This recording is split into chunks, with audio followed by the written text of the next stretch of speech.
This is for the nerds, this is for the brainiacs, this what we deserve. Go ahead and play it back, you ain't gonna touch me, you not gonna do nothing, you are not above me, I bet you wish you was me, I know this that I know. Nerds, this is for the brainiacs, this what we deserve.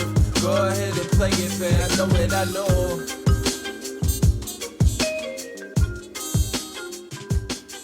Welcome back, everyone, to another episode of the Solve For Why Vlogcast. This is episode number 23, and the legend of young Landon Tice continues to grow. The child of the sim managed to pick up his very first live win in only his third tournament ever played. 200K score at the Venetian. We're going to get into that, as well as many other things going on in the poker world, such as Doug versus Daniel.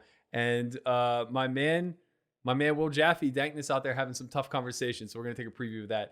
I'm also joined by another legend of the game. You know, Landon gave you legend of the game status last week. I'm the old-timey reg. Yeah, I'm glad I haven't fit the old-timey reg yet. Yeah, you haven't aged out yet. I've officially aged out. You are now legend of the game status, and he is the child of the sim. Okay, I could deal with that. I was the ultimate live pro legend of the game, and now I got to be careful though. Quickly, I'll be out. I'm glad you can deal with it. My nicknames have regressed. I went from Alpha Reg and Big Bet Berkey to now the accountant because all I do are fucking numbers for Landon. Well, you know, you're progressing in life, actually. Yeah, nobody wants to graduate to accountant, man. That's what they call transitioning out of poker right there. I don't think anybody wants to retire and move into accounting. Yeah. Like, oh, what are you going to do in your golden years? You know, I'm going to be a CPA. Yeah. Because what else would I do? All you're doing is really keeping track of the profit that you're putting in your pocket. Yeah. That is true. It's like looking at a Bitcoin graph. It's easy to deal with it whenever it's just on the rise, you know? Yeah, well, there we go. All right, so it's actually like picked up. Like it's kind of been a busy week with Doug and Daniel are scheduled to play today. By the time that people see this, they would have played match number 7. And there was a little controversy yesterday, but that seems to have died down.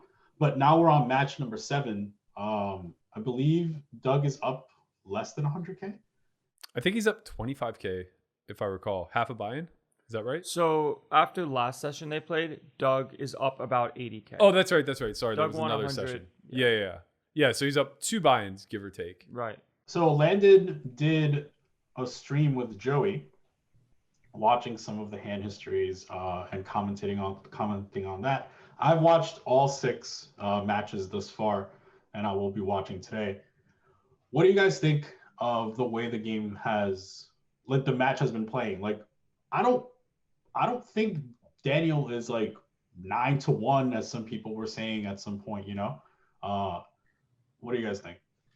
Yeah, I mean, if someone's offering 9-1, I think I would take 9-1 pretty hand over fist. But I think he's playing really well, at least way better than people expected him to, especially because of the short amount of time he had to prepare for it, as well as like Doug's legacy in the heads up, no limit game.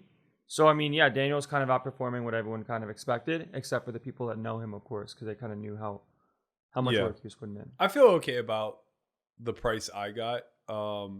The struggle that I have is Daniel actually like winning the whole thing over 25,000 match or 25,000 hands, right? Like, I feel like I almost bet that he would just keep it competitive enough that I could eventually hedge off. Right. Because like, it just seems so hard to show a profit, even if you're like closely, even if you're relatively close in skill. It seems difficult to predict who's going to be the one who shows a profit over that long span. But in this particular instance, we're assuming that there's a big skill disparity. So now it becomes very difficult to see how the underdog comes through. But so far, it seems like he's been relatively competitive. I haven't watched as much of the match. I tuned into a little bit of you and Joey. I actually have a clip of a hand that was both entertaining and also kind of like a little bit of insight into like what my biggest fear is for Daniel. And that's just that Doug's aggressive tendencies are going to be difficult to counter. So in other words, what I mean by that is I think the natural counter strategy to somebody who is very aggressive is to try to find ways to turn the aggression against them, right? But it's very hard to trap at no limit hold'em, especially heads up. Right. So in this particular clip, Doug was the opener on the button, and Daniel flatted out of position, and the board ended up running out like 10, 5, 7, 2 diamonds, turn jack, river, king, diamonds, brick. And they landed on the river with an SPR of 3. And you said to Joey, like, I think this is one of those spots where Doug's just going to back the truck up because he has all the ace queen. He does make the call. I'm not going to call it now, but the truck might get backed up on again. You think he's going to because do Doug, not tell me this guy's going to bet $40,000. Because Landon. Doug has the ace queens. Daniel didn't 3-bet. Oh, no. He doesn't have the ace queens. Oh, no. It's very possible Doug says... No, he's not. He's not. If he bets $40,000, I'm going to play a no-no tournament after the stream's over. Please do not bet $40,000. Please don't do it. Dear God, do not. He's not going to do it. Please don't do it. We're just sweating him not... Oh, God. I told you! God. Let's go, baby! Joey's in the tournament streets! Why would he do that? Let's go! Is he fucking watching? Let's fucking go! Get the sound! Get the sound! Get the sound! Where's the sound? I told you. I did. It's really difficult, especially if you aren't like intricately studied there, to figure out like what the proper bluff catching candidates are.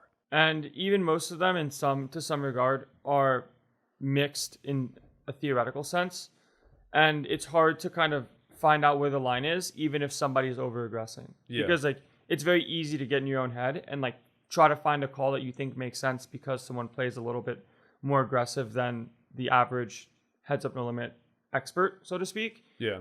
And hands like 2-pair become less valuable than a hand that has a blocker to the nuts when your opponent basically polarizes. Yeah, but like on board textures like this, it becomes a little bit counterintuitive because like kind of as you're mentioning, obviously straights are going to call. So when Daniel has 8-9 for a trap, he's going to call. No big deal. But I think a few things come to play here. When you face a 3x pot shove, the first instinct is I don't have to call that often. And that's true relative to how often you're supposed to call rivers, which is generally pretty often. Right. Right? So I don't have to call that often means like I only have to call like 30% of the time or something to that effect. It's a little bit more. Yeah, so slightly more, and you need even more equity than that whenever you do call. Right. But now outside of straights and potentially traps with sets, it becomes a little bit more tricky to find your bluff catchers because we're prioritizing so many different things. So we want to block the nuts, right? So it's nice to have a queen. It's nice to have an ace. It's nice to have a 9, right? But now we also want to unblock logical bluffs. Right. And how much of this is occurring with diamonds and like how much of this is not occurring with diamonds from Doug's, you know what I mean? So you're kind of like constantly playing that ping pong thought process of like, well, what are my best bluff catchers by comparison to his best bluff candidates, and how do the blockers intertwine with that? It just becomes this whole mess of a thing while you're two-tabling against somebody who has a skill edge. Yeah. Well, I mean, okay, if he's betting 300% pot, he only has to call 25% of the time. So he does get to be pretty selective in the way that he continues on the river. Like in that spot, like King Queen is just going to be correct to call. I think because of the blocker. And then obviously when he has 8-9, now we have to just decide how much more do we call, like, and that's going to be, I think, just based on blockers again. Like that's kind of what we're landing on, right? Yeah, it's just I think like just framing it as like he only has to call a quarter of the time is challenging, because if we think in the scope of the entire range that gets there, he just has a lot of hands that are auto folds. So like all of his busted draws are just like auto folds, and that might represent like a third of his range. So like it becomes kind of tricky whenever you're trying to figure out like if you should be reaching for calls, if you should be over folding, like what Doug's best bluff candidates are. Can he be reaching for extra bluffs? And I imagine like this is a lot of the hard work that heads up players are putting in. Yeah, I mean, heads up is such an intricate game tree in the sense of there's only 3 like single raise pots, 2-bet pots, 4-bet pots, but then you're playing with such a wide range that it's very difficult to kind of have full control over every frequency, as well as understand which hands in range are actually very solid bluff catchers, as well as finding bluffs yourself, because it's extremely easy to go off the rails and trying to find too many bluffs because you just have way too many combos in range. Right. Because like almost all of your hands in some capacity might just have like a straight blocker or a flush blocker and things of this nature, to where it seems like a pretty intuitive bluff. But if you overdo it, it's very easy for your opponent to over adjust and call. And then you start lighting money on fire because you're not bluffing appropriately. Yeah, and I think that's what's kind of cool about those spots is that they do lend themselves to being favorable to the over bluffer. Yeah. And they lend themselves to being generally more difficult to call in a correct fashion. Right. So it's like, yes, against two highly skilled players, you have to be pretty precise with your bluffing frequency. But in instances where the caller is a little less sure of how to bluff catch, now I think the over bluffing just like happens in a natural frequency. Yeah, and therein kind of lies the nature of playing heads up versus opponents that aren't completely well studied, is that you can kind of just over aggress in a lot of spots and get away with it because it's uncomfortable to find hero calls because it's very easy to fall into the mindset of I have better hands that call here. This one just isn't good enough. Yeah. And then you continually like wait to find like the nut bluff catcher, but you can't have the nut bluff catcher when like you have infinite combos in your range. Yeah. All right, so then after there was a little bit of a controversy, we saw Will Jaffe post a video in response to Bill Perkins. Bill Perkins has been like, you know, he's quick on the trigger. He's not waiting for shit. His Twitter fingers, man. He's quicker man. than Drake. I kind of like it though. I feel like if there's anything going on, I could count on Bill to just be like, listen, this is what's going on. It might be overhyped, but this is what's going on. Yeah. So it is what it is. So then Will Jaffe, he came out with a clip, and he was, you know, his famous Tough Conversations clip. What's up, guys? It's been a minute, but it's time to have another tough convo. And this one's for Bill Perkins. Look, Bill, I know you've done a lot for the poker community, like donate a lot of money to high rollers, but, you know, this is not a high roller. It's not a super high roller. This is not a home game.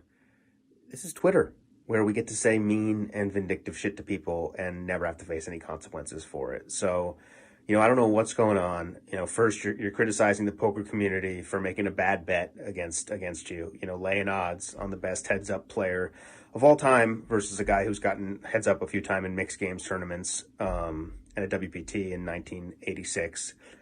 And now you're calling out Doug for analyzing hand histories. I mean, come on, bro. This is the ultimate stay in your lane moment. Like when people play online, sometimes they save hand histories and they look at the results and, you know, see what happened. And if you're thinking this is an issue, I mean, it just shows how bad of a bet you made. Which, I mean, to be honest, is fair because, I mean, you're trying to die with zero, right? Like, and on the topic of that, I mean, I'm sure Dan Smith and Mike McDonald are really love that book, and I'm sure it's great. But I think I speak for the vast majority of the poker community when, you know, if you really want to help us out, if you could maybe teach us how to live with zero first, that would be great. Because you know, you kind of made Return of the Jedi before you did A New Hope here. But, you know, that's neither here or there. It's just ultimately, bro, like, I don't like people who think they're experts in different areas. Poker players do this all the time, but I think you're stepping out a little out of your lane here, Papa. And it's just like, you know, just because you fly to the Galapagos a couple times a year and do acid with a bunch of extinct sea turtles and Dan Bilzerian doesn't make you a self-help guru. Kind of just makes you a rich asshole. So, yeah. I mean, the guy's hilarious. Like I wish he did, you know, with Will Jaffe, I'm not sure. Like, I don't know much about him. I feel like he's such a unique personality. Like, why isn't he more like out there? I don't know. It's pretty interesting. Like, what does he do? Like, I mean, I think this is a whole separate conversation, but like, let's be honest, man. Like in our community, you get punished for being out there. You know, like if you have a good shtick and you're able to do it at low frequency where people can just appreciate from afar and kind of like be left wanting more, that plays really well. But like the second that becomes your persona, you just see droves and droves and droves of people who like hate. And you see it with the vloggers, right? Like look how popular somebody like Marley's first 2 or 3 vlogs were, where she really went hard into the comedic element of what it is to be a girl in poker, to the point where like she was like playing out stereotypes and obviously wasn't serious. It took like, you know, 4 or 5 of those types of vlogs before everything turned. Right? It's like, okay, we'll tolerate this for 1 or 2 because it's new, unique, and creative. But the second that this becomes your thing, Like, we're not going to accept it any longer. Yeah, that's kind of a shame. Like, I do think that Twitter's like an interesting platform where like you kind of pick your lane, and like if you want to be a comedic lane, like that's kind of cool. If you want to be like informative, that's kind of cool. If you want to like whatever lane you want, like I think it serves that. I don't know about the new like fleet stuff. Like I'm not kind of with that. Like Instagram is already like on that. Am I the only one who doesn't have Fleet? Yeah. No, you always have it. Do you have to like download it? No. I updated the app and everything. Nothing. Well, maybe Twitter knew that you were taking a Twitter hiatus. They didn't want to give you. You know what? I appreciate that. Yeah, like, Maybe it's that's a call to get you back. Maybe it's an age demographic thing. They're like, if you're over the age of 31, You're an old-timey adult. Yeah, you No just don't get fleets. Fleet. No fleets for you. What a stupid name. Yeah, I hate that name. It's like I don't even get it. I don't get the reference at all. What the hell? Who is in that board meeting where they're like, we're gonna call it Fleet? You know what I mean? Like, Yeah, it's like really time is weird. fleeting. Nope. So like, Nope. it only stays up for a day. Nope. I'm assuming that's the idea. Not buying it. That's the idea. It's kind of trash. Yeah, it's kind of super trash. I'm assuming they'll change it maybe. All right, so then Bill Perkins responds and he goes, I appreciate your impossibly long dickish video of you complaining there was a disagreement. You think I'm a rich asshole. I think you're a poor one. So eat a bag of dicks. We clear? Yo. Bang bang, baby. I was like, wow. Holy. No, but like it ended up all getting squashed. Like Jaffe quoted that and was like, just in case you were wondering, that's how you reply to a tough convo. Yeah, but I like when Bill's like a little bit spicy, man. Like he's always happy, but like I like when he's a little spicy too. Like Yeah, no, he's definitely beginning. 2020 has not been his finest moments as far as like firing shots go. He's kind of been on one where he's a little premature. Everything's bigger than the Apostle scandal. Kind of 2020 ain't all too bad. Bitcoin's on the rise. Bitcoin is on the rise. he said that there's probably a lot of people richer than him now. Yeah, I saw that too. I'm sure that's just bullshit though. Like Nobody's richer than Perkins. yeah, it's like A gas humble is, flex. gas is doing just fine. Yeah. Like gas is doing just fine. I don't think Bitcoin's you're gonna Yeah, like you're invested in the last of a dying resource. It's a commodity for like you're fine. the rest of our lives for sure. The last thing I want to touch on with the Doug Daniel thing is you and I are going to start to do kind of like a watch party. I don't care to do analysis. We're not heads up experts, but I think that, I want to have an excuse to watch this, and I'm going to be streaming anyway. I mean, I'm watching them anyway. Like I've been watching each one so far. And yeah, I mean, having people kind of watch along, I think it's kind of cool. And, we can expect our usual fan base to like tune in. My man Angel, he's always in the chat. He likes when we shout him out in the vlogcast. And, a lot of people do want to, just hang out and watch. This is very popular. A little bit like when you told me about the watch party or whatever, I was like kind of hesitant because I was like, okay, like Joey's already doing it, like GG's already doing it, Upswing's already doing it, and now we're doing it. But you know what? It's like we're all watching anyway. Like let the people watch with who they want to watch, And yeah, I fought pretty hard with Andre about this where I didn't want to do it, but he made two really good points. Number one, he created the sickest graphical overlay that I've seen thus far for it. So he actually recreated the WSOP platform and changed the tables to heads up. So he shrunk them. And he made the backgrounds custom, and he's just doing a lot of work. So he sold me from a production side. And then secondarily, he's like, this is a community-wide event, and you have a community, and you should be interacting with them. And it's like, yeah, that's pretty good and pretty smart. And honestly, I'm streaming one tournament a day. So if I do this prior, that just seems to make a lot more sense for a high-quality stream, as opposed to me just dicking around in a 30K guarantee on WSOP. Yeah, that's kind of true. And I mean, the people could now visibly see who I'm rooting for while I watch. On site. Because it's been a secret. I mean, I'm just saying, I'm not going to be rooting for Doug. I'm not going to be rooting for Doug. It's like every time Doug wins a pot, I'm like, fuck. Just why another fucking overbet? Another fucking overbet. Why can't we just have it? So, yeah. Okay. So, Landon, congratulations. 200,000 towards the bank that Berkey's keeping an account on. This kid got a check. We might not ever get it cashed. He still hasn't gone to the bank or nothing. Legit, man. He's just like, what do I do with this thing? He goes, can I deposit it on my phone? You probably could. Nah. If you have a business account, it's a 50K Yeah. deposit It's kind limit. of a But he big number. definitely doesn't have a business account. I'm a businessman. I'm not a businessman. I'm a business man. We drove by yesterday. He's like, "This line's too long. Just go. Just go." Just get out of here. So walk us through this entire month, right? Like you were, we have this business going, whatever. You were stuck like when I left Vegas, you were up like 100, right? I was like really happy. I was just like in the car with Berkey, like, wow, the kid is really doing it. Like I leave Vegas, Berkey texts me like 4 days ago, like, yeah, we have to do numbers. Landon's down like 100,000. And I'm like, wait, that's a $200,000 swing. Like it's only been 4 weeks. I've been playing more like 25-50 online, 50-100 online, and shot takes didn't really go necessarily too well. I felt pretty confident in the way I was playing, but obviously variance happens sometimes.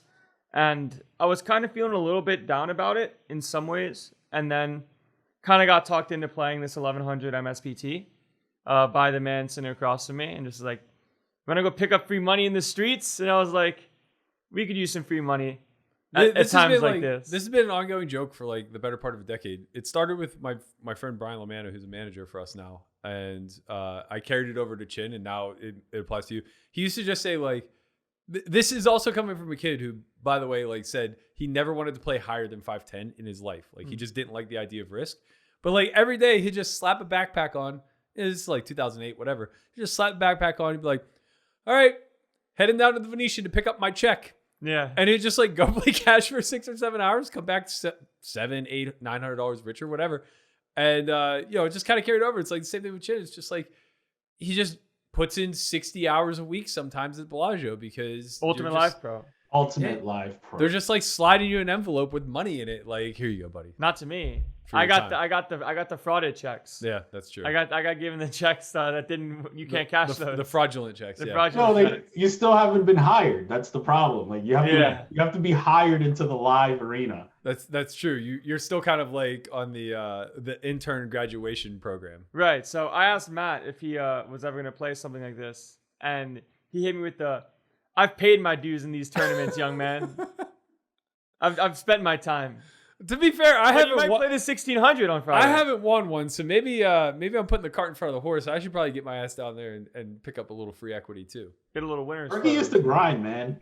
Before Berkey used to grind, he would play like the HPT at the Westgate. I was around for all. All of a sudden, he got a little bit rich and then he's gone. Bitcoin's up, baby. Bitcoin's on the rise. Now he's just like, oh, I'm gonna stake Landon. I'm gonna take a piece of Chin in this 50-100 game. Like now he's just like, he's like the Godfather. He's transitioning out of poker. Yeah, he's the accountant. While being an accountant. So you just becoming an accountant for multiple the great people. accountant. An accountant investor. I'll be my own accountant. I'm not trying to do numbers. Let's walk through this. So then we're a little bit stuck now, which is fine, whatever. And then you sign up for this tournament. Yeah. I was following the updates on Instagram, and day one you bagged like a pretty significant stack, right? Oh wait, not before he gave away like all of our equity though. Kid was just giving away pieces like he's Oprah firing off cars, man. You get a one ball, you get a one ball, you get a one ball. I only gave away 3%, man. Who did you swap with? Wait, are we allowed to know? Who do you think Landon should be swapping with in an MSPT $1,100 event? David Peters. No one that showed up. That's for goddamn sure. You gotta Maybe get friends like with sweat. I'll take like a Ralph Wong or something, like somebody like that maybe. He didn't play that event either, man. I think he did. No, he did. He did. I saw it. He's a grinder for sure. He did play it. Yeah, I saw it. I saw him in the list of bust outs. He busted like 26th. We didn't have any cash in the house, so he sold Corey 5% to give him a buy. Wow. I didn't sell Corey 5 to give me I a told buy-in. him to. I told him to. I got the buy-in, and then Matt said, yo, give Corey 5%. That's called loyalty. Yeah. Keep it in house. That's fair. That's fair. Yeah, I mean you gotta sell to the house. That's true. You gotta sell to the house. Okay, so then you bag like a pretty big lead, right? A So pretty big chip stack. Day one, I'm pretty sure there's about like 450 entrants or so, maybe 350 to 400, somewhere around that range. And I ended up, oh my god, And I ended up bagging about 6th in chips in that. And I think about 80 people kind of made it to day 2. So I bagged a pretty nice stack. But obviously day 1 being on Saturday was going to have a lot more entrants. So after all was said and done for day 1s, I was about 20th of 145, which is And a how very many people- promising, a very promising day 2. Yeah. How many people cashed? I'm pretty sure 120 cashed around that range. So Sounds like about right. it was almost like immediately after Yeah. day 2 started. Like if you got unlucky in the beginning, like you didn't get the dollars, but which would actually kind of suck a lot. I was now we're on to day 2, and I was kind of following along through your Instagram, and you played a pretty significant hand where you made like a pretty big bluff. Can you walk us through that one? Sure. So at this time, I well, when the day started, I ended up doubling up with a set versus top 2 on the turn, and then that kind of put me in a spot to have a decent amount of chips for the rest of the tournament. And from there, I ran extremely well and held in a bunch of spots and also got many bluffs through. So I ended up chip leading, I'm pretty sure, up until about final 4 tables before we broke the 3. So I lost the flip, ended up having like a pretty significant stack, and the cutoff opens. I have 7-8 of hearts on the button, and I decide to 3-bet, and cutoff calls, and I have 7-8 of hearts. Flop is King Jack 4, no hearts, and it's rainbow. He checks. I c-bet third, which I'm doing with most of my range. He's going to call with his queen 10s, his ace queens, his backdoor draws, his king x, and his jack x. Turn is a 5, giving me a gutter. And in this case, I have like a pretty solid hand to kind of go off with, having 8 high in equity and unblocking his backdoor draws that continue on the flop. So he checks, and I end up barreling like 66% pot, and starting stack was probably around like 600 to 700 to 800,000, and I put in a return bet for like 375. No, starting stacks were way deeper. You bet 800 on. No, the I mean average stack. Sorry. Oh. Okay. Yeah, so average stack was probably around like 800,000. So like this is going to be a pretty big pot because stack to pot on the river is still like 1 point, or like still like 2. So I bet 2/3 pot, 375 in the 550, and he ends up making the call. And the river pairs off with an offsuit 5 and the backdoor spade draw bricks. He checks to me, and this is kind of a spot where an all-in and a pretty sizable bet on the river is going to effectively do me the same justice of getting him to fold hands like a jack, hands like queen 10 that brick, obviously, and also hands that are backdoor spades that he could have at some frequency like ace-x of spades. So I go for 800K into about 1.3 million, and he ends up snap mucking, which felt really good. And it was a spot where I almost didn't 3-bet in the first place because I knew like how much my stack was worth and thought about the implications of not taking a spot. But then again, at the end of the day, I need to focus on what I know is right and playing the game that I know how to play. And this spot's a very clear 3-bet, infinite deep with the chip stack in position and able to apply pressure because I cover. So I kind of just took the spot and it ended up working out really well for me. Yeah, I think that's always the delicate balance, right? The balance of how much is your stack worth ICM wise? Because obviously in this situation, Landon, like you have arguably top 10 stack for sure, right? In this situation. Yeah, so you have top 10 stack with roughly 3 tables left. Definitely there's ICM already involved, right? If you lose this pot, it's a pretty big dent in your stack. So it's always a matter of like balancing like when to go for the spot versus like ICM implication and like preserving stacks, as you mentioned, but also like your opponent has to worry about this too, right? It's kind of a double-edged sword. Like, yes, you have to worry about it, but the onus is still on him to defend appropriately. So I think like the best tournament players are the ones that can maneuver through that path most efficiently. Like if you're taking that spot with too many hands, like let's say you're just like, oh, ICM on him, and you're just like 3-betting like the 5-3 suited, then you're just probably like going a little bit too ham, right? So what is your like 3-bet construction there look like? Are you are you rolling at all, or you're just like taking like certain hands pure? Like what are you thinking there? So in a spot like this, the way I kind of see it is very player dependent and position dependent. Like I wouldn't be 3-betting a hand, my hand, if the same person that was in the cutoff opened from under the gun 8-handed, because in that spot he's way too protected and his range is way too wide. Because another part of 3-betting pre is like if they fold and I win the pot, like that's a good amount of blinds pre-flop, and I'm definitely going to get more folds from a cutoff open than under the gun.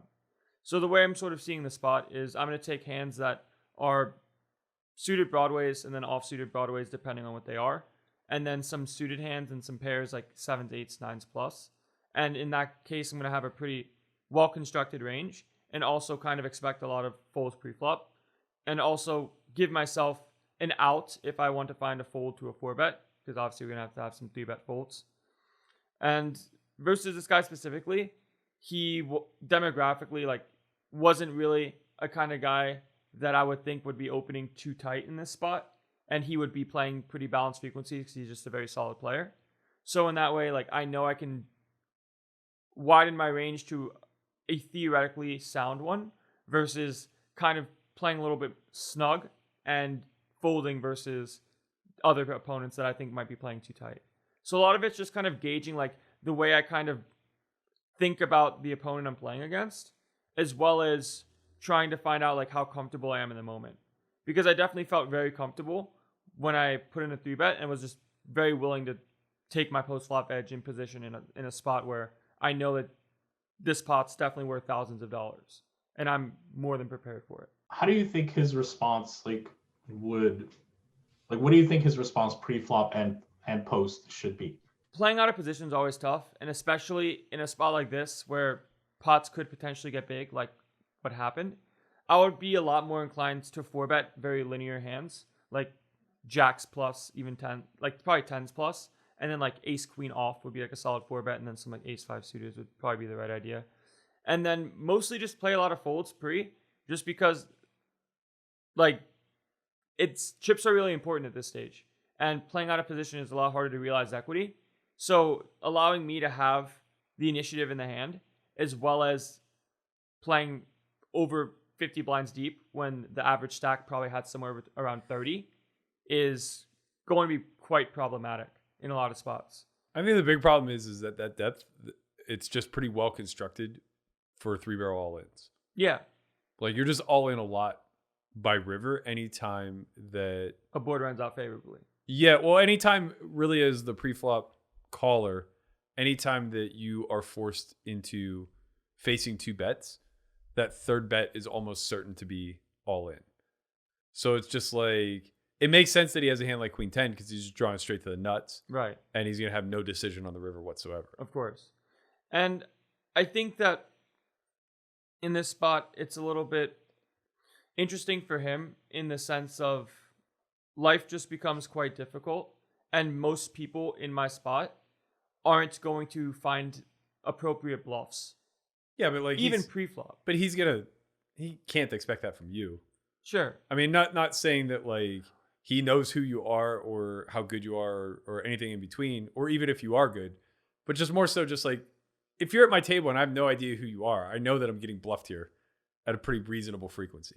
I would give you credit for over bluffing me rather than under bluffing. Right. The demographic of like of how you look would just lean bluff heavy, right? Yeah. Just generally speaking, like I would be like, okay, like he's probably, if anything, he's probably bluff heavy, not the other way around. I think there's a difference between being like perceived as bluff heavy and then actually doing something about it. Like I'm sure. Oh, I don't think people have a natural counter to Right. somebody who bluffs too much. Right. So I think it ends up working well in my favor because I could have bluffs, but people can easily rationalize themselves, especially in bigger spots, which happened from 3 tables down when I just honestly did not make very many hands and just kind of had rampant aggression of where I know this guy's bluffing and I know this guy's probably crazy, but I can't do anything about it right now. I need to wait for a hand where I know that my decision is sound. Yeah. It's very easy to wait for a hand that seems like a very clear call down, like top pair plus on certain boards, versus trying to dance around with like a marginal holding and then try to hope that I'm bluffing in this one specific instance. Right.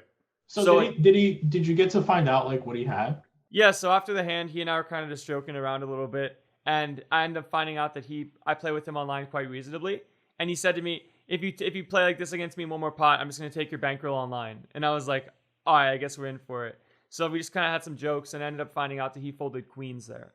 So he trapped pre and got a pretty unfavorable run out with a king high flop, called down 2, and I had the stone bottom of a bluff, and he had a very not great hand to call with, especially blocking the obvious bluffs on my end, which would be queen 10.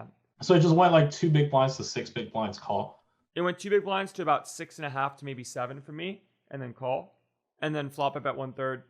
Turn, I bet 2/3. River, I bet around 3/4. And got the snap fold. I don't know. I think I mean, obviously his hand's like kind of a mix, but I think he should be like 4-betting at a very high frequency here. Like, Yeah, I agree. I think if you go to 6.5, 7, and we're 50 bigs effective, I think it's very reasonable for him to go to like 15 and just like felt the hand, you know? I also think he just rip. I could be like completely underplaying like stack. I think we could have been like, I think we were at the very least around 50 to 60, maybe even more. I mean, the deeper you are, the more I want to 4-bet. Right, of course. Me too. Yeah, I mean, exactly. Like at 50, I think being all in is an option. I still think his hand is so strong that like him going to 15.5 or something like that and just being able to felt the hand is like very good. Yeah. I think flatting is fine as well, especially if he expects you to like, you know, go off on some boards, which obviously that's what he was expecting. It's kind of problematic though with queens because when it doesn't come ace or king high, now for Landon to go off, he's more probable to just have those hands, right? Like when it comes jack 10 high, when it comes 10-9 high, et cetera, et cetera, et cetera, and you have queens, oftentimes you're going to block his best bluffing candidates. And when you face that heavy heat, he's just going to have the hands that he should have, like sets and 2 pairs and things of that nature. Right, like blocking king. Like he's not going to go hard with ace jack on jack 10x. Yeah, I mean, queens is a very like tricky hand in that spot. I mean, I think it goes both ways. I think I would probably in that specific spot, like probably always 4-bet, honestly. But Yeah, I agree. I think it's just a matter of like what's depth and do I need to be all in or is just like 4-betting to a marginal size make more sense? It was pretty funny actually too, because after I was talking to him, because he did win a bracelet this summer, which congrats to him. I kind of told him, I said, look, you've already won your bracelet. Let me win this one and we'll go on our way. And he's like, nah. And then ended up getting it done. So. He beat Chance heads up in the turbo. wow, really? Yeah. And then I took all of his bracelet money the next day. He's gotten his looks since. So then what happened? What happened after that? So you get that pop through. You have that's a pretty significant hand. Right. So we're going to final 3 tables, and I look at the chip stacks because I'm really not used to the live environment, and counting stacks is hard for me sometimes, I guess. Because I thought I had around like 3 million going into the final 3 tables. I look at the Poker News update, and it says I have 5.6. So I have like way more than I thought I did. And at that time, I got some dinner with some friends. And the guy we have huge equity of, he doesn't even know how much he has. He doesn't need to know what he has. I knew I was chip leading. All I knew is I had most of the chips. Yeah, it's fine. Because of the volume of the chips in front of it. Yeah. It was just too many to count. And good problem to have. So you're just looking around and you're like, I have more than him. Yeah, that's exactly what I was doing in this. Literally too rich to care. Wow. I only cared about how much like they had, and I was like, okay, I have more than them. Like, I'll be okay. Sure. Bill Perkins out there. He just, firing it. Yeah. Gas trader. So I go on dinner break with a couple friends, and I just had a lot of confidence in myself at this point, and I was like, I'm fucking winning this tournament. Like, there's no doubt in my mind that I'm winning this tournament. And I like said that with way too much conviction at the time, and I was like, kind of like running around the casino, just like feeling really good about myself. End up getting back from dinner break and losing an ace king versus jacks for like a 60 big blind pot, which was massive because the average blinds was probably around like 20. Yeah. So like this guy and I had him covered, but he opens and I was like, okay, it looks like you're around 800K. So I jam ace king from the small blind, which I think is about 15 bigs effective with the big blind and him. He snaps, flips over jacks and holds. And I said, what is it, like 800K? He goes, nah, I have 1.6. Wow. And it was like a 30 big blind all in versus a 15. And I was Still seems fine though. oh no, all the money Yeah, goes when he in has ace regardless. king, but like if it's 15, but if he thinks he's 15 blinds effective, Right. and he just starts I ripping have like like ace 10 sixes there. or, or like whatever. I mean, ace six is fine, but if I just have like a hand that I think is worth 15 bigs versus 30, it's a different conversation. But I was like, well, Just I have the guess like, ace that's 10 even, suited. yeah, like that's even like a good mistake to make in like kind of a run good spot because I had a hand that was okay with getting all the money in anyways and losing the pot. It's not like I had a real decision to make or like I had like a marginal hand, like a king jack off kind of thing where like I wouldn't feel too comfortable getting that in a tournament like this. Okay, so At then least- what happens after that? So after that, I kind of chipped down a little bit and tables start shrinking. People start falling out left and right from the both tables. We get down to final 2 and then we get to 9. So we're at 9 and I'm pretty sure I'm like 3 of 9 at this point, kind of in like a decentish spot. I end up making a pretty big fold with 2 pair on king 3 4 ace 7, I want to say, where I open, get called by the small blind and the big blind. I open the button with king 3 of spades. Flop comes out. I bet small multi-way. Small blind calls, big blind folds. Turn is the ace, bringing the double draw, and he donk leads. And I was like, well, this is interesting. I guess we're going to see what happens on river. So I call.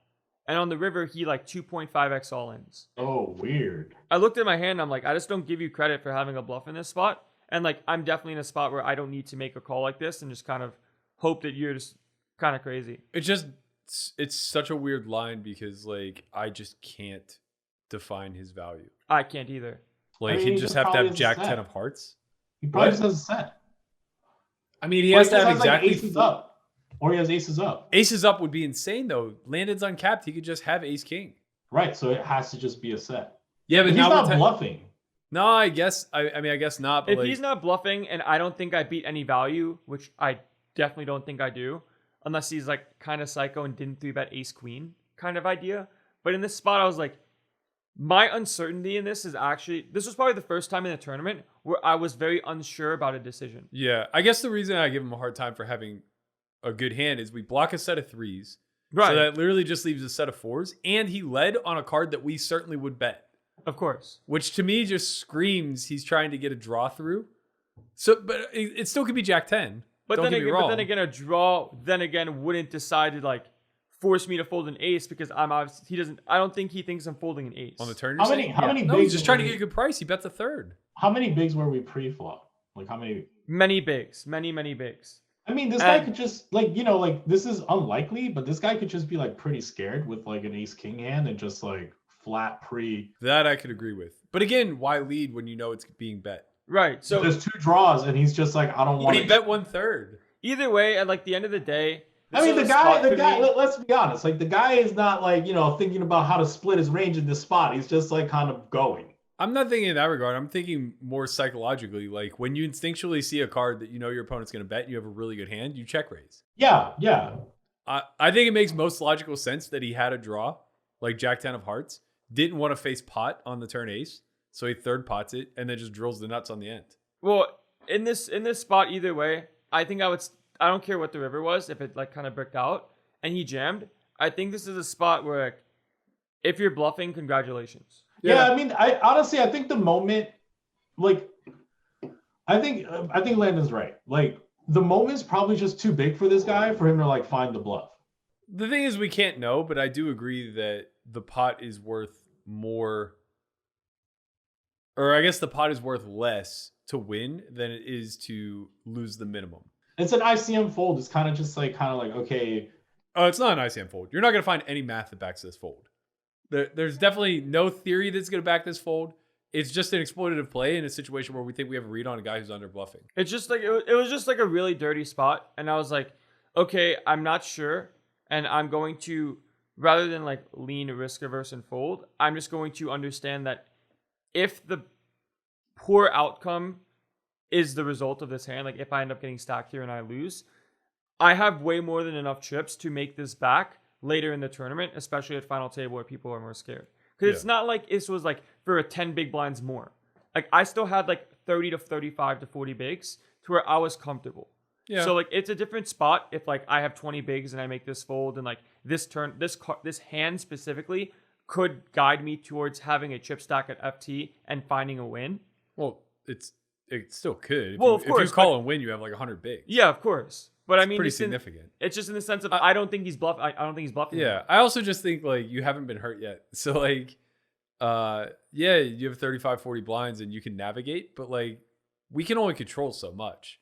You know what I mean? Like you could just run ace king into jacks again and just be out. Of course. And I'm not saying that like that should lean you to call in this spot, but what I am saying is that like we need some sort of heuristic to lean on outside of our own bravado that says, I'm unsure in this particular instance, therefore I'm going to lean conservative because I think I can do other things later. Now, don't get me wrong, I'm too far the other way, where it's like I'm not going to fold in these spots because I don't necessarily think I can control variance, and I just end up like paying off in spots where, you know, maybe it is clear that they don't have bluffs or whatever the case may be. Sure. So I'm not questioning the hand at all. I guess what I'm saying though is that I think that it's a little bit challenging to just commit to that mindset of this spot's close, so I'm going to pass and make more money elsewhere. Yeah, I mean, there's obviously like the opportunity cost of like ditching the pot and then finding other places. And I guess Because it's kind of like the mindset of the old timey reg who just says, I don't want to flip, and they muck ace king to a 3-bet pre. I mean, there's a little bit of a difference in like, I guess, understanding variance and understanding the spot. Where like when he jams, I need to win the pot a certain percentage of the time, and I just didn't feel like I did. Yeah. So like if I Yeah, feel that's like fair. so like if I just felt in the moment like this wasn't really like a variance spot. It was just like I lose here way more than I should. I'm just gonna let it go and Yeah, just that's accept fair. that. That's fair. So then either way, it ends up working out for us. We end up getting the final table, and I'm pretty sure I'm like maybe 4th or 5th in chips or something to that effect. Maybe a little bit, maybe 4th. Might be 4 of 8. So first guy ends up losing with 9s versus kings. He spikes a 9, king on the turn. Really dirty. He had like 6 big blinds, but still like, It hurts. yeah. And then 8th place got knocked out. Or sorry, 7th place got knocked out by he had ace 10 versus queens. And then I knocked out everyone else from 6 down. So someone that my friend that I actually swapped with that got 6th, he jammed like 15 to 20 bigs from the cutoff. I had ace king on the small blind and I called. I saw 9s and I was like, nah, there's no way 9s are good here. And flop king high, turn brick, river brick, end up taking that one down and then sort of navigating my way to heads up. And then I'm getting a little bit nervous at the end, but got a timely break. I had to chop block you. Yeah. So walk me through. There was a really significant hand heads up, right? I was following the poker news kind of story, and you had a pretty significant lead, and then there was a collision on like a 10-8x board. Right. Walk us through that hand. So I think he limps button, and I check my option from the big blind with 8-4 off. Flop comes 10-8-3, I want to say. Flop goes check check, so I kind of remove 10s from his range. Turn is I want to say like a low, either a deuce or like it was 10-8-5 turn deuce kind of idea, and brought a double draw. I end up betting turn for value, and he jams on me. And I think to myself, I don't think he has a 10 because most of his 10s would c-bet on the flop. And the only value combo that makes sense would be a turn 2 pair or like a turn set that he would limp like a small pair pre. So I kind of gave him maybe a little bit too much credit and gave him the chops to kind of find a bluff with a equitable combo draw, like an open-ended draw with a flush draw. But so I end up making the call, and he has 7-8 of diamonds for a second pair with a flush draw in the end. So Got your ass dead. So I was kind of right but wrong in the sense of he did have a combo draw. He just had the additional equity of a pair, which is quite good versus the same pair with the lower kicker. Yeah. And the board ended up bricking out, so he kind of scooped that one. And I had like a slighter lead. I had like a 3-1 lead, and now I had like maybe like a 2.2 to like a 1.2 to 1. Yeah, like something really like close. And then we instantly go on break. And then I start getting a little bit nervous in the spot and start kind of wanting to like see what a chop looks like. So this is kind of, I'll tell this now from my perspective because it was fascinating to watch how it played out. So the guy doubles, and Landon immediately suggests they look at numbers, right? And I'm like on the rail trying to get over there as fast as I can to like just put the kibosh on this. So they're playing heads up for 70K, and Landon's played hundreds of thousands of hands heads up. This guy's maybe played 13. Lifetime, for sure. The exact hands that he's been playing today. Heads Right. up. right. This heads up match plus like maybe a sit and go somewhere along in his career.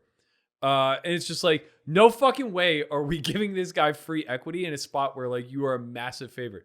So we get saved twice, 3 times really, when it's all said and done. So Landon's like adamant about the chop, won't get up from the table, like just totally has his back to me, ignoring me completely. And the first thing I hear is, do you want to look at ICM numbers? And I'm just like, oh no, we're fucked. Yeah. ICM's not even a thing. And so I'm like, this kid's just going to say yes to anything they come back with. So MSPT says we have to leave something to play for. Now, that's fine, but here's where everything gets fucked up in our favor. So the MSPT officials apparently don't understand how to coordinate a chop, or whoever was running this particular event just like had a brain fart. But when you're heads up, everybody's already guaranteed second place money. So you have to withdraw that from the prize pool. You can't say that like, we're going to take the 201 up top and the 135 for second, smash it together, Mash in that 10%. and then divide, right? Like it just doesn't work that way because everybody's guaranteed the 135. So all you're really playing for is what's left as a disparity, which is the 70K. Well, what they did is they took it all and mashed it together. And they said, you have to play for 10% of the remaining prize pool. The remaining prize pool is truly 70K. So you should have had to keep a saver of $7,000. Instead, they look at 336,000 and say, you need to play for at least 34K. Yeah. Massive difference. Yeah. Now you have to do a saver of 50% instead of 10. Okay, good. Now, at least if Landon makes a bad deal, he's only making a bad deal for a portion of what's left to play. For like right? a very smaller amount. So operating off of that same construct, they go and do chip chop numbers. But instead of doing it based on the 35,000 left in play, they do it based on the 300,000 of the 2 places put together. Yeah. And so they come back and they offer Landon, who had like 4 or 5 more big blinds, something like that. I think he had like 10% more chips. Yeah. So it was like a 6-5 lead. They go back and they offer Landon 159,000. They offer the other guy 144,000 or 145,000, something of that effect. So effectively, he's making like 9K for agreeing to a chop, and Landon's making like 24,000 for having an extra 4 big blinds. The actual chop numbers should have been like 151 to like 148. So it should have been like a 3 or 4K disparity between the two of you. And instead it ends up being like a $13,000 difference. So the guy who was like so pumped to chop, he was just like, yeah, like whatever. I'll literally say yes to any numbers. Now all of a sudden he's getting the bad news of like, okay, you have to play for 35 of the remaining 70, and we're only going to give you an additional $9,000 to what you're already guaranteed for you to now basically gift this kid an extra like, I don't know, $6,000 or $7,000. And he went and spoke to his rail, and they're just like, it's a bad chop. And he comes over to Landon and was just like, hey man, this chop isn't fair. You barely have any more chips than me. And they're giving you an extra 12 or 13K or whatever the case may be. And I'm sitting there like, yes, they've smiled upon us. This deal's not going to happen. And so he's like, I think we should just chop even at 151 each. And Landon's like, yeah, whatever you want to do. And I'm like, no. And then he just said something that triggered you. Yeah. And you were just like, fuck it, let's play. Yeah, so he ended up telling me, and like, I understand the gravity of the spot, especially for him and for myself included. And I sort of knew how much of an edge I had, and I kind of felt bad in some way of like knowing that this was going to be. Well, I think the other aspect of it is mauling. No matter what your edge is, you get to play the spot once. Yeah. So it's like if you are a 70-30 favorite, which you're probably not, heads up to be that big of a favorite is pretty difficult. He would literally have to be like just willfully shoveling money in and then folding. Yeah. Which to some degree he is, but like not that egregiously. Sure. But even if you're a 70-30 favorite, 30% is a still big number in a one-off event, in a one-time isolated vacuum incident. I definitely got nervous before break, and I was sort of understanding that this is the biggest score I've ever had, and it kind of got bigger than me for a small second because I had the confidence of knowing that I think I was going to win the event, but as soon as like one small little obstacle happened of doubling this guy up, I sort of instantly reverted to like a flea mentality of like, okay, like let's lock this up and then like let's just free roll the rest. So I don't want to put words in your mouth, Jim, but I think you can kind of talk to this a little bit too. And the reason why I'm pointing to you for this is just because you're the king of like having no failures on your fucking resume. Like you just have this straight up graph. And I almost think that like it's a protected mentality where when you find yourself in spots where risk is evident and you validate yourself through the actual win itself, now all of a sudden the emotional risk that you're at play here of finishing second feels bad.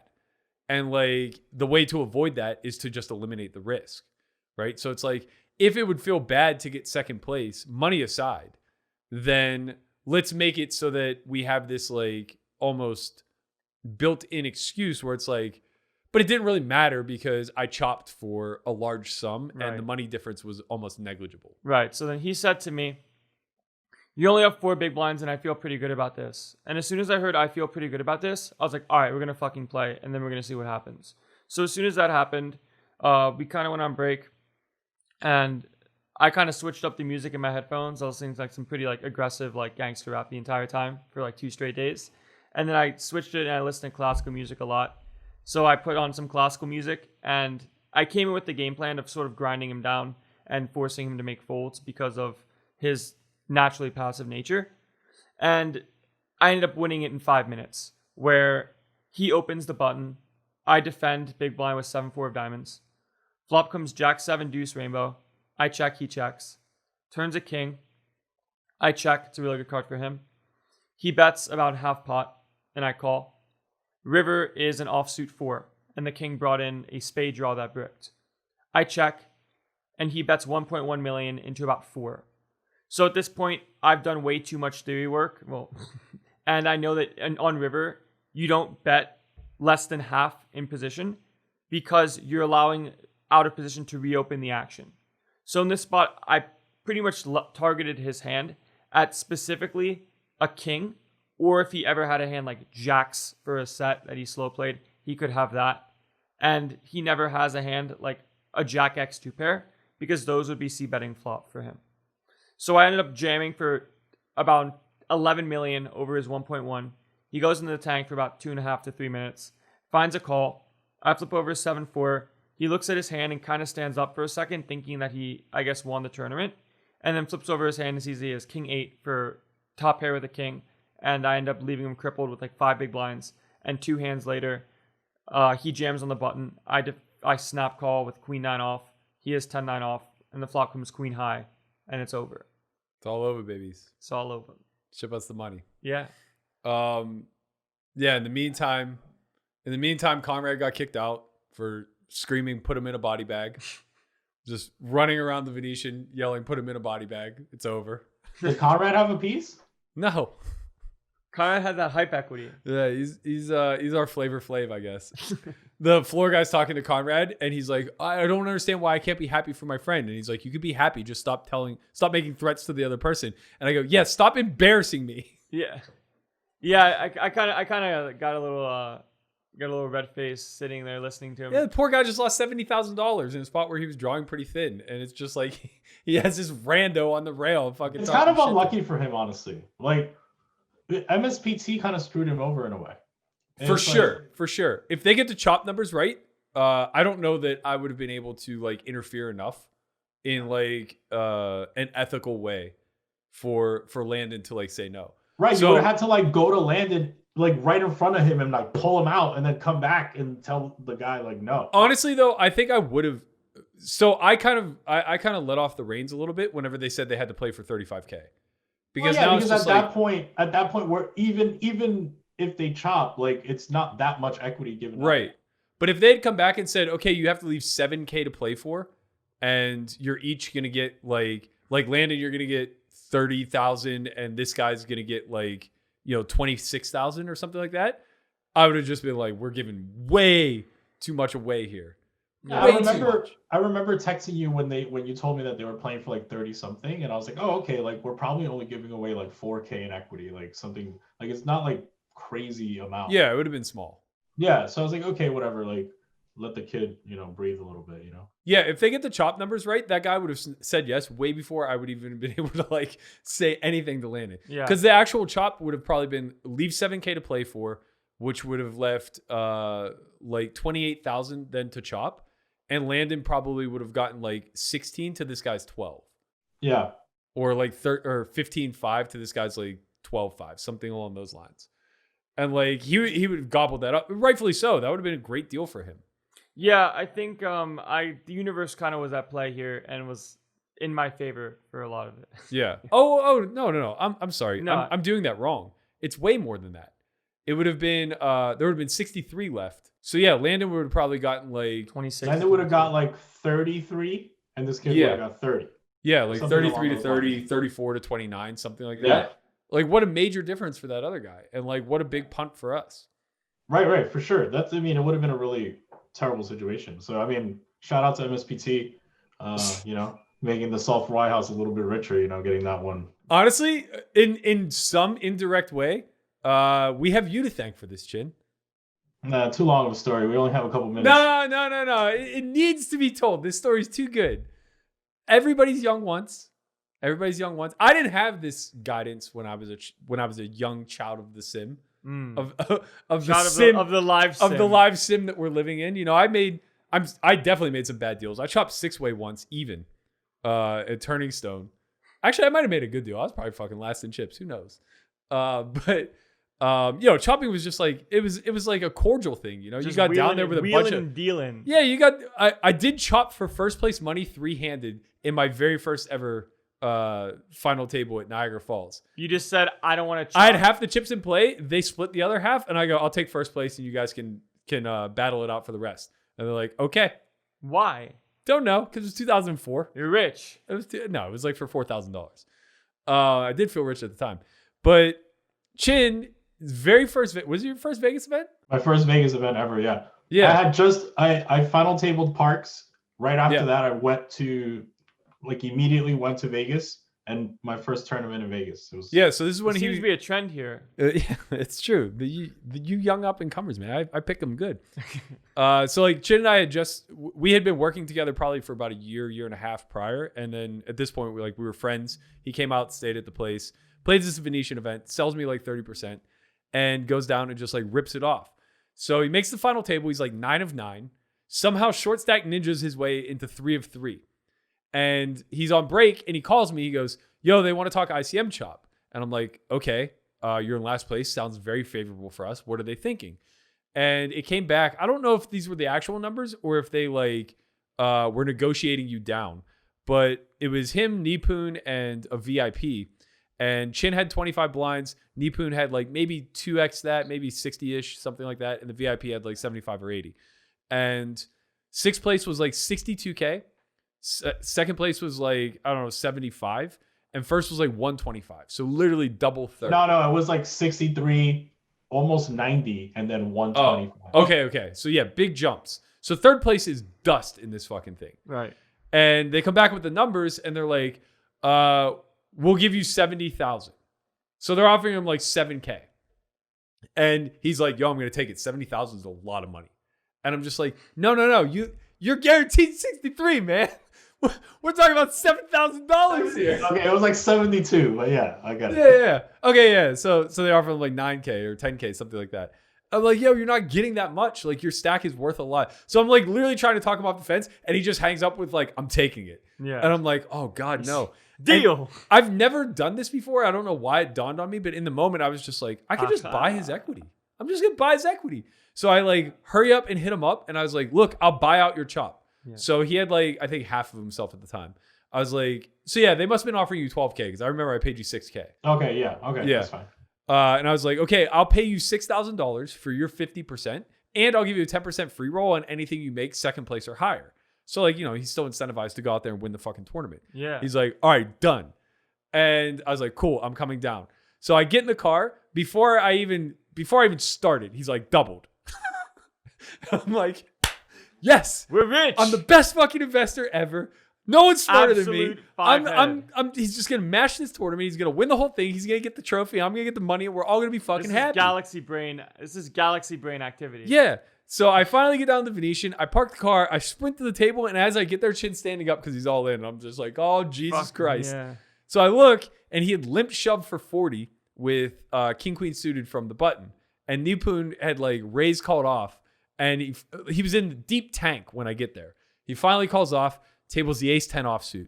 And I just looked at it so disgusted. Yeah. I knew he wasn't going to win the fucking pot. And I'm so annoyed that this hand found a raise call off in a situation where there's a VIP at the table. Right. And this hand is fucking dust. Right. And it's just. It was like limp. I limped because Nipun had been like opening way too much. And it was like limp, VIP completes, Nipun 5.5 X's. And I'm like, I'm all in. And then he just like tank You called. sprung the trap, and he got away with unscathed. Yeah. Jack 9. Jack 9 high. Yeah. 1 heart and then just 5-5. Yep. Everybody goes unimproved. Ace 10 high wins. I ship Chin $6,000. And No it big all deal. comes crashing down. It did, but it was a great The investment was there. It was a good investment for me, and it was also like a good experience, I think, for both of us. It was a In the good sense learning of- experience for me too, honestly. Yeah. Because I was like, okay, like if Berkey's making this deal, like, is because I'm in a really good spot, like for me to like go for it, you know? So like knowing like in the future, I'm like, oh, okay, like it's probably just beneficial for me to just like play it, you know?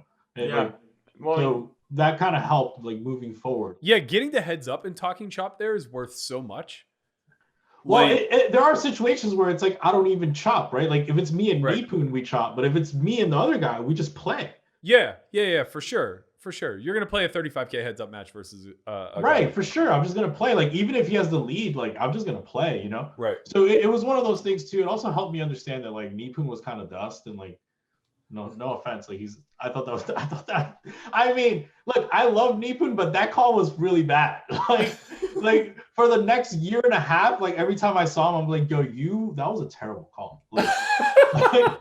Like, and then we became friends after that. Like we became friendly after that. And then he won like 2 bracelets in a summer. So then like, you know, he was like, yeah, I don't do that anymore. Yeah, that's what happens. He robbed you and then went out and got successful. But it's honestly like, you know, part of it too is like, you know, Landon, like, I don't know.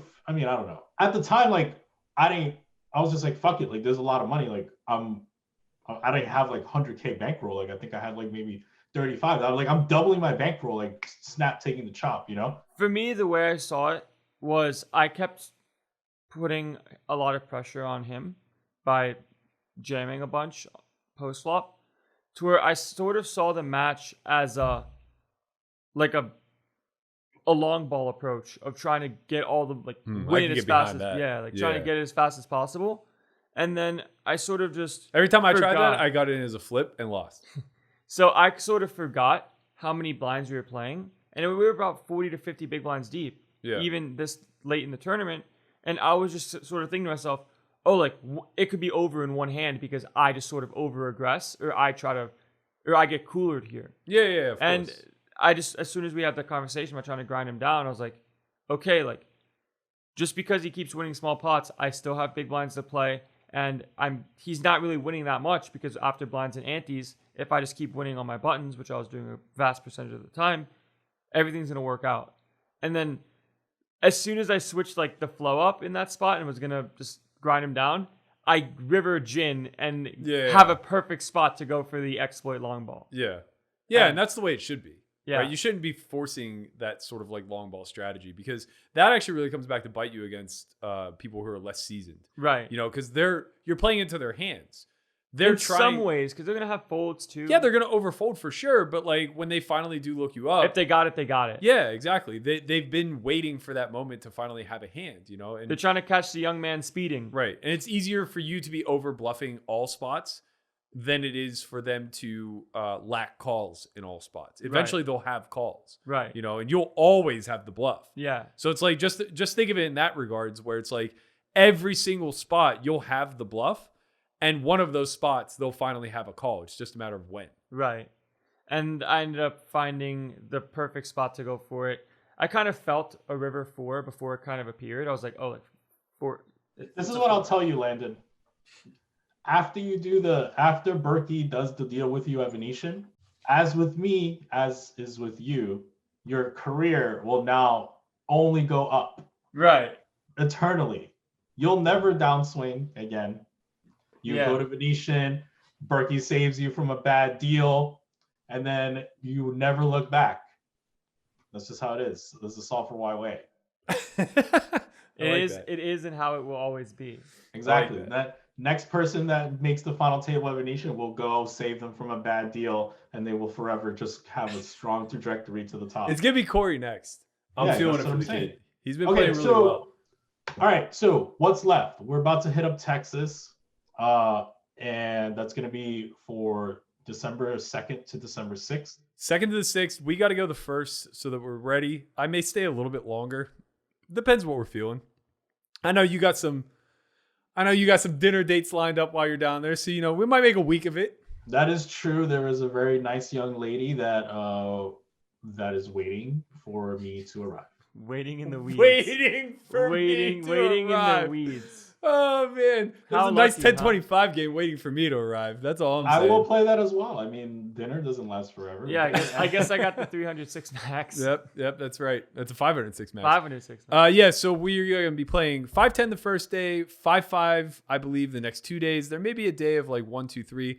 Saturday, we're doing a live vlogcast from there, as well as playing 1025. And then Sunday is a $500 6 max. I believe it's a 10K guaranteed. But pretty confident that will get smashed. And Sam assured us that they have plenty of room for alternates. I think we're also doing 1K sit and goes a couple times throughout the week. Give everybody a chance to play with us and try to satellite into like the 1025 game if they so choose. Satellite into the 1025 game. Yeah. That's it. Yeah, man. Just rip off a sit and go for 10K and then just go sit. It should be like must play, where it's like, if you win this sit and go, you must play the 1025 game. Yeah. Even like they're the loose cannon. They're there with their stake. Yeah, you're in, and you're locked in 4 hour min. It's like you have to play 4 hour min. That would actually be kind of interesting. I mean, it's interesting because obviously there's some people that wouldn't want to play and just would want to take the prize because they might just like fold the entire time. Yeah, well then just fold. Well, that's what the loose cannon did on the big game or whatever for stars. Yeah. Well, the loose cannon, that was a weird thing because it's like they could only keep what they profit. So. Yeah, like added ICM in some regards to. It was pretty sick, actually. It's a great idea. It should come back. Travis from Pigtails is going to be joining us. He's going to be doing all the vlog footage and running the switcher for the vlogcast. Shout out to my boy, Justin Chalk, Malakaboo. He is probably going to come with our pickleball friends, Tammy and Leon. So we're going to have pickleball matches in the morning. What's up? Who's Tammy? Tammy and Leon, I think you met them. It's the couple that we met that are better than us at pickleball that's kind of like been showing us the ropes a lot along the way. She works out with Joanne. Okay, I understand. Yeah, okay. So yeah, we're gonna make a week of it. We're gonna be doing some things down there. Prior to that, I'm gonna be hopping back on stream. So you and I are gonna do the D-Megs Polk match tomorrow to warm up. I'll probably, or not tomorrow. Not tomorrow, sorry, Friday. Tomorrow I'm streaming a World Series slate. None of this makes any sense because this is coming out Friday. So by the time you guys see this, I will have streamed on Thursday the World Series slate. Christian and I will have done D-Negs and Polk session 8, I believe. Next week, we're going to do a lot of D-Negs and Polk prior to Thanksgiving. Not sure what the schedule is going to be just yet, but probably Monday, Tuesday, Wednesday. And then next Sunday, we have the 10K WSOP main event championship. Oh, they love raking the shit out of us. But that's a topic for next week. The rake's actually not that bad. But yeah, we can talk about this next week since we'll be recording before Thanksgiving for sure. Last but not least, we're going to be running a Black Friday sale. So 25% off all the merch in our shop. I think that's going to begin next Wednesday or Thursday. I can't recall off the top of my head, but it will run through the weekend. So If you've been waiting to get some merch at a discount, now's the time. Also, tune into my streams. I have an early bird code there that you guys can all get. He also just gives away action all the time. I do give away action. Come and get some. We gotta do whatever he did to you at the final table. We gotta do to him in the streams. It's good for the fans. Just talk me out of these. All right, we got to let Landon go. He's about to jump on the 1s and 2s with Ingram for the Polk match. And I have a charity stream tonight to do. So that's going to be a wrap for episode number 23. Chin, it was nice having you back. Looking forward to doing this again. Landon, as always, the legend of Landon Tice. It's much Continues. Appreciated. Thank you for the piece of your action and for picking up a big score. Sure. Until next time, everybody, we'll see you later. Nothing. You are not above me. I bet you wish you was me. I know it. I know.